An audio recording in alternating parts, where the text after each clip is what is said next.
हाय चैम्स, मैं आपका दोस्त ये सुनील आप सबके सामने आया हूं। जी हां, बहुत इंपॉर्टेंट कुछ बातें लेकर। अब दोस्तों, हमारे एग्जाम्स में एग्जाम्स की अगर मैं पर्टिकुलरली बात करूं तो बहुत ही कम समय हमारे पास बचा है।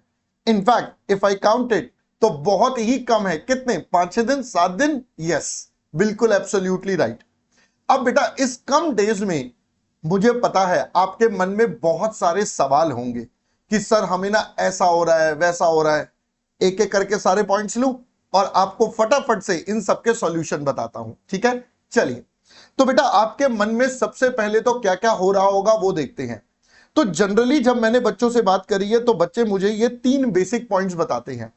सबसे पहला पॉइंट है, सर डर लग रहा है कि क्या हम पास हो पाएंगे, क्या हम ये एग्जाम्स अच्छे से कर पाएंगे, क्या होगा हमारे साथ। ये डर बहुत बार बच्चों को सताता है, बहुत बार आप सबको ये परेशान कर रहा है। तो भाई, इस डर से कैसे बचना है? दोस्तों, डर सिर्फ आपके लिए जरूरी है। जी हां, डर एक लेवल तक जरूरी है, क्योंकि यही डर है जिससे आप सोचकर एकदम से पढ़ने बैठते हो और पढ़ाई करना शुरू कर देते हो। बट हां, अगर यह डर बहुत ज्यादा हो रहा है तो बेटा this is hampering your study. फिर आप किताब खोल के बैठे हो बट दिमाग में कुछ और चल रहा है, वो भी गलत है। तो ऐसे केस में मैं कहूंगा, जब बहुत ज्यादा घबराहट हो तो कृपया करके अपने माता पिता, भाई बहन, जो भी आपके सबसे क्लोज हो, जिससे होता है ना हम फ्रीली ओपनली बात कर सकते हैं, जस्ट टॉक टू देम। सिर्फ अपने घर से और किसी से नहीं। क्यों? They are the one which are going to give you the biggest strong motivation and the strength. They are the backbone. तो भाई, उनसे आराम से 2 मिनट बात करो। देखो, जब भी हम मम्मी से बात करेंगे क्या कहेंगे? कोई बात नहीं बेटा, घबरा मत, हो जाएगा, तू करके दिखाएगा या करके दिखाएगी। तो भाई, ये है आपका डर भगाने का सबसे बेस्ट तरीका इस टाइम पर। और कोई हेल्प नहीं करेगा, सिर्फ आपकी इमीडिएट जो फैमिली है, बिल्कुल क्लोज आपके साथ हैं, वह आपकी बहुत हेल्प कर पाएंगे। और बात करके, जब हम बात करते हैं तो हम आधे तो वैसे ही रिलैक्स हो जाते हैं। So very important point. दूसरा, बच्चों के अंदर फीलिंग आती है कि सर हमें ऐसा लगता है हम पढ़ते हैं और भूल जा रहे हैं, हम पढ़ रहे हैं और भूल जा रहे हैं। हम बार बार, ये लगता है यार, स्पेशली थ्योरी सब्जेक्ट्स तो बार बार दिमाग से स्किप हो गए हैं। एसएम, ऑडिट, लॉ बार बार हमारे दिमाग से आउट हो जा रहे हैं। सर क्या करें? बट अब आपको मैं फिर से बताता हूं, बेटा इसका सॉल्यूशन आपके पास ही है। अब आप सोचिए, जब आपको ऐसा लगता है कि ये सब्जेक्ट मेरे दिमाग से निकल गए हैं, आप कई बार आप उसकी कॉपी दोबारा खोल के देखते हैं। जब आप ओपन करते हैं नोटबुक तो कॉपी खुलते ही आपको सब याद आ जाता है, एक एक पॉइंट, एक एक बात सब याद आ जाता है। होता है ऐसा? अगर बेटा ऐसा होता है तो अपने दिमाग से, अपने दिल में, अपने आप से एक बात बोलिए, भाई एग्जाम में जाने से पहले आप पढ़ के जाएंगे वो सब्जेक्ट।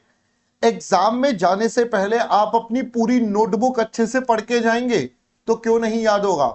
अभी ऐसी फीलिंग इसलिए भी आती है क्योंकि आप एक दिन में 2 या 3 सब्जेक्ट भी एक साथ पढ़ रहे होंगे। तो जब आप सब्जेक्ट का हौच पौच करते हैं, और स्पेशली न्यूमेरिकल और थ्योरी का, तो बेटा न्यूमेरिकल हमारे दिमाग में काफी टाइम से है, तो हम उसकी प्रैक्टिस भी बहुत बार कर चुके हैं, इसलिए वो ज्यादा देर देर तक रहता है एज कंपेयर टू थ्योरी, जिसकी हमने रिटन प्रैक्टिस थोड़ी सी कम करी होती है नॉर्मली हर बच्चे ने। तो इस वजह से वो दिमाग में ऐसा लगता है कि हम भूल गए हैं, ऑल्दो वो भूला नहीं होता, वो हमारे माइंड में पड़ा होता है। सो बाबू, घबराना नहीं है, बिल्कुल नहीं घबराना। तीसरा, सर ये डर के चक्कर में मोटिवेशन गायब हो गया है, हमें समझ नहीं आ रहा हम पढ़ रहे हैं, नहीं पढ़ रहे हैं, क्यों पढ़ रहे हैं, क्या कर रहे हैं, बहुत बहुत ही ज्यादा पैनिक मोड आ जाता है। तो बेटा घबराना नहीं है, मैंने आपको एक तरीका दिया। बेटा मोटिवेशन सिर्फ ये सोच के करिए, बस अब कुछ और 15 से 20 दिन और है। अप्रोक्सीमेटली 20 दिन अप्रोक्सीमेटली आपके पास और है, ब्रॉडली स्पीकिंग। ये 20 दिन आपने और मेहनत करनी है। जैसे ही बेटा ये 20 दिन की मेहनत हो गई, उसके बाद आपके आपके लिए एक नए लेवल की, एक नए तरीके की लाइफ आपका वेट कर रही है, जहां पर आपके लिए बहुत कुछ रखा है। तो उसको ध्यान में रखकर अगले 20 दिन बेटा अपना बेस्ट वर्जन देने का प्रयास करें, बिल्कुल द बेस्ट वर्जन देने का प्रयास करना है। यही सोच के काम करें। और ज्यादा दिक्कत हो तो वही वाला फॉर्मूला, माता पिता से बात करें। आप देखिए बेटा, उनसे बिगेस्ट मोटिवेटर आपका कोई नहीं होगा। So make sure you just talk to them. Alright, अब कुछ जनरल बातें कर लेते हैं बेटा, इस टाइम पर क्या क्या ध्यान रखना है। सबसे पहले बेटा, मैं हमेशा बोलता हूं स्लीप प्रॉपर लें। प्रॉपर स्लीप का मतलब 6 to 7 आवर्स की स्लीप लेनी है। कई बार आप पैनिक मोड में, कई बार आप फियर के मोड में आप सो ही नहीं पाते हैं, जिस वजह से बेटा नेक्स्ट डे की पढ़ाई पे बहुत ज्यादा इंपैक्ट आता है। So make sure you rest, take rest properly for 6 to 7 hours at least बेटा अ डे, ठीक है। उसके बाद अभी बेटा सबसे इंपॉर्टेंट है, आपकी तबीयत पे कुछ नहीं होना चाहिए। So make sure you are eating light and healthy. घर का खाना खाना है, लाइट खाना है, ताकि ज्यादा खा के नींद उतनी ज्यादा इंपैक्ट ना करे। तो बेटा ये बहुत इंपॉर्टेंट है भाई, इस टाइम पर no one can afford to have anything with their health, कुछ भी नहीं होना चाहिए, ठीक है बेटा। हम तो यही चाहते हैं आप बहुत अच्छा करेंगे बेटा। बिटवीन द स्टडी आवर्स आपको ब्रेक जरूर लेना है। देखो जनरली हम क्या करते हैं, हम पढ़ना शुरू करते हैं, पढ़ते रहते हैं। हाँ पढ़िए, जब तक हो रहा है पढ़िए, बट जैसे ही बीच में लगे ना मुझे नींद आ रही है, मुझे ऐसा हो रहा है, थोड़ा फैटीग हो रहा है, टेक अ ब्रेक। 10 मिनट का, 15 मिनट का ब्रेक लीजिए, बट उस ब्रेक में मोबाइल नहीं देखना। जी हां दोस्तों, don't take anything out of the mobile. Reels देखने मत बैठ जाना, मत देखना बेटा मोबाइल। मोबाइल को दूर रखना, मोबाइल से थोड़ा सा अवॉइड। देखिए मोबाइल देखिए, मैं मना नहीं कर रहा, हो सकता है आपको कोई मैराथन देखनी हो, कोई रिवीजन नोट देखना हो, कुछ भी देखना हो देखिए, बट बेटा लिमिटेड। जितना हो सके उसको लिमिट करिए, अपनी सेल्फ स्टडी पर ज्यादा फोकस करिए, दैट इज द रिकमेंडेशन इस समय। बाकी आपको मैराथन देखनी है, आपको कोई रिवीजन वीडियो देखना है, वो सब आप देखिए, जरूर देखिए, क्योंकि वही आपको बहुत हेल्प करने वाले हैं।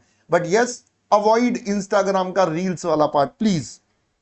Talk to your parents about your feelings, ये मैंने आपको बताया। जब मन में घबराहट हो, मोटिवेशन कम है, तो ये वाला काम करिए, इससे बहुत सुकून मिलेगा बेटा। इसके अलावा इस समय आपने जो अपना प्लान बनाया था उसी प्लान को स्टिक करिए, डोंट चेंज, डोंट चेंज बेटा, जो प्लान था उसी पे स्टिक करिए। And last but not the least and the most important, इस समय दोस्त के कहने पर, किसी और के कहने पर कोई भी नया टॉपिक उठाकर मत पढ़ने लग जाइएगा। डोंट डू कि यार मैं ना आज ना नया टॉपिक कुछ पढ़ के देखता हूं, आज मैं कुछ नई चीज करके देखता हूं, लेट्स डू सम तूफानी। नो बेटा, नथिंग तूफानी। जो आप ऑलरेडी पढ़ चुके हैं आपको उसी को दोबारा से रिवाइज करना है, सो दैट बेटा आप इसको बहुत अच्छे तरीके से एग्जीक्यूट कर पाए। I am wishing you all the best from all the team, है ना। हम सब एजुकेटर्स की तरफ से आप सबको ऑल द बेस्ट। हम सबको विश्वास है आप इस बार बहुत जबरदस्त करने वाले हैं।